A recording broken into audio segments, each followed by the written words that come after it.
While damage to the U.S. economy from the tariff trade wars between the U.S. and China really hasn't made much of an impact on everyday Americans' lives, fears of recessions remain, especially among left-wing pundits on the mainstream news media outlets.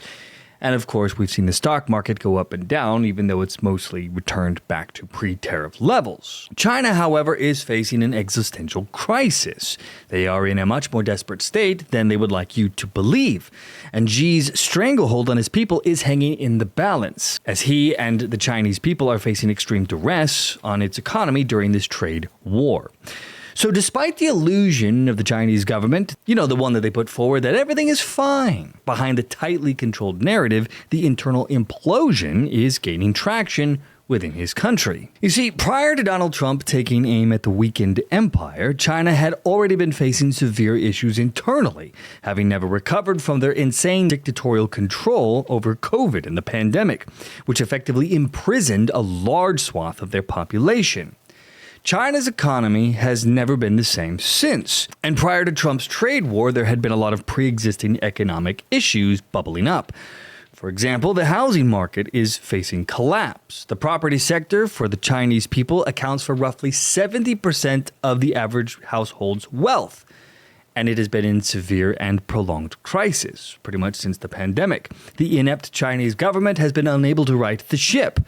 The collapse of developers like Evergrande and Country Garden, coupled with falling property prices, has eroded consumer confidence for the average household. In fact, prior to Trump's tariffs, housing prices had already fallen by 6.5% year over year in March. So from March 2024 to March 2025, a 6.5% housing market price decline in China. And again, this is before Trump's aim at the regime with the tariffs. And because the people of China's wealth is mostly tied up in their housing market, this only exacerbated the decline for the average Chinese citizen, which meant that there was a dampening of consumption for the Chinese domestically. Then you add the deflationary spiral that China was in prior to Trump's tariffs. They have been grappling with the persistent deflation. Consumer prices, even before the tariffs, had already been declining for 2 consecutive months. And producer prices have been deepening into deflationary territory as well. And all of this, again, prior to the Trump tariff battle on China. Jinping's CCP is in trouble. They have a weak domestic demand and a huge overcapacity in manufacturing. And when you add to this the youth, the young, being largely unemployed in many places, despite the censorship, we have some estimates suggesting that it is high as 30% unemployment for the youth in city centers. The governments of China have a serious problem on their hand. Idle youth with nothing to do is dangerous for regimes. And if you're a young man in China, what do? There isn't a lot that your local governments can do to help you. Prior to Trump's trade war, local governments were also reeling because they had been overly reliant on their house of cards, the real estate market.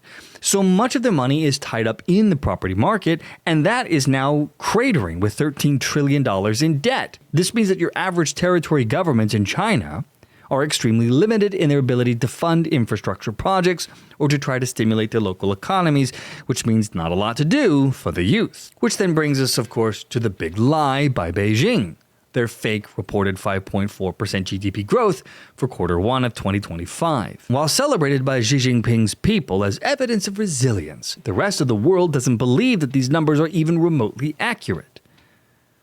Which then brings me back to Trump's tariffs. By escalating it to 145% on China, at their moments of weakness, he has effectively brought the CCP to its knees, although they won't publicly admit it.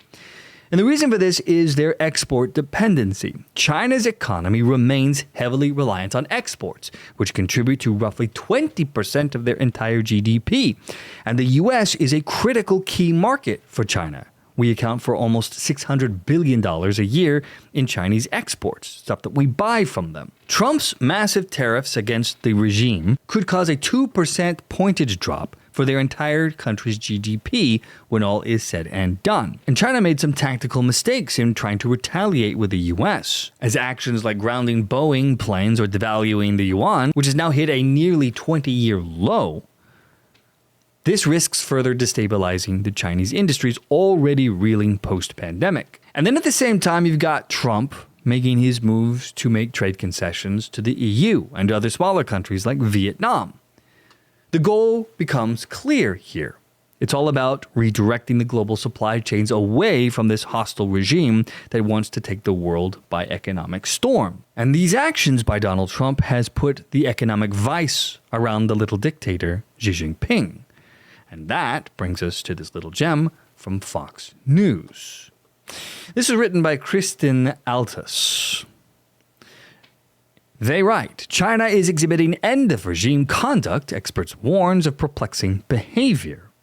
Imagine that. Something is very, very wrong in Beijing right now, according to foreign policy expert Gordon Chang, who is signaling more end-of-regime conduct coming out of Xi Jinping's China. He said, at a time when China needs friends because it's not selling goods to the US, it is going out of its way to antagonize not just the Philippines, not just Taiwan, but also South Korea and Australia. This shows that this is end-of-regime conduct because Xi Jinping, he can't appear to be giving in to the U.S. On Friday, President Donald Trump told reporters from the White House lawn that he has spoken to Xi Jinping many times now before responding to a question about what exactly the two leaders discussed.